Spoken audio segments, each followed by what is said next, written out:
Bonjour tout le monde, bienvenue dans la deuxième épisode sur les jeux d'hasard. Aujourd'hui, je vais vous présenter une stratégie sur les couleurs à la roulette. Alors, vous pouvez observer cette image ci-dessous. Il s'agit d'un enregistrement des résultats des jeux précédents. Vous pouvez voir bien que chaque résultat est marqué par un numéro et une couleur.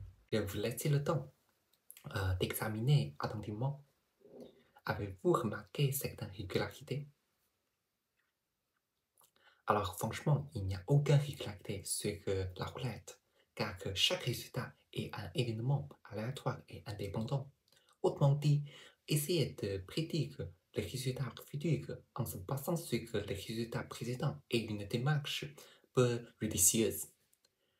Alors que cependant, on peut prendre certaines décisions basées sur les événements probabilistes. Il peut augmenter des chances de gagner. Alors que je vais vous donner une conclusion.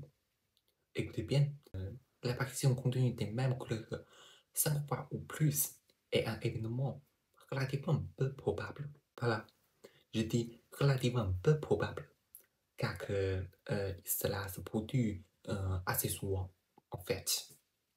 Mais on peut exploiter cette caractéristique pour partir. Alors, comment fonctionne la régularité? Elle s'appelle jouer toujours une seule couleur, et puis doubler votre mise après chaque pacte. Tout d'abord, il faut choisir une couleur, noir ou rouge, et puis on suppose que vous aviez 10 euros. Dans la première manche, vous pariez 1 euro sur le noir. Si vous gagnerez, vous pariez encore 1 euro sur le noir. Si vous perdrez, vous doublerez votre mise et que vous pariez 2 euros sur le noir. Si vous perdrez à nouveau, vous doublerez encore votre mise et que vous pariez 4 euros sur le noir. Dès qu'une manche se termine avec l'apparition du noir, tout l'argent misé sera restitué. Et puis, vous gagnerez en plus d'1 euro. Cette méthode se base sur l'idée que la couleur opposée vous ne jouez pas ne va pas apparaître continuellement.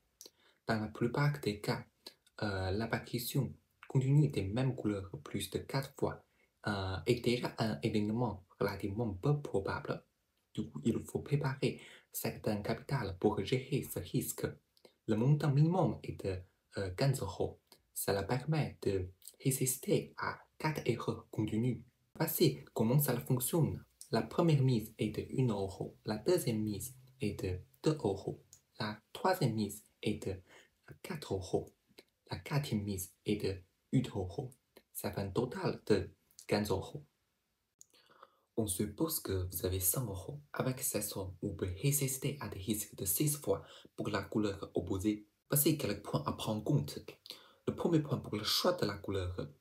Vous pouvez choisir une couleur de manière aléatoire ou examiner les résultats des 10 derniers tours pour choisir une couleur qui est apparue le plus souvent. Vous pouvez également choisir une couleur qui est actuellement en série ou examiner les statistiques historiques ayant une fréquence d'apparition la plus élevée. En réalité, ces méthodes sont basées sur le hasard plutôt que sur la stratégie scientifique. Comme je t'ai dit, il est impossible de prédire les résultats futurs en se basant sur les résultats précédents. Du coup, lorsque vous choisissez une couleur, il se base sur votre propre intuition. Deuxième point, une fois que vous avez choisi une couleur, essayez de y tenir autant que possible. Cependant, ce n'est pas une règle absolue.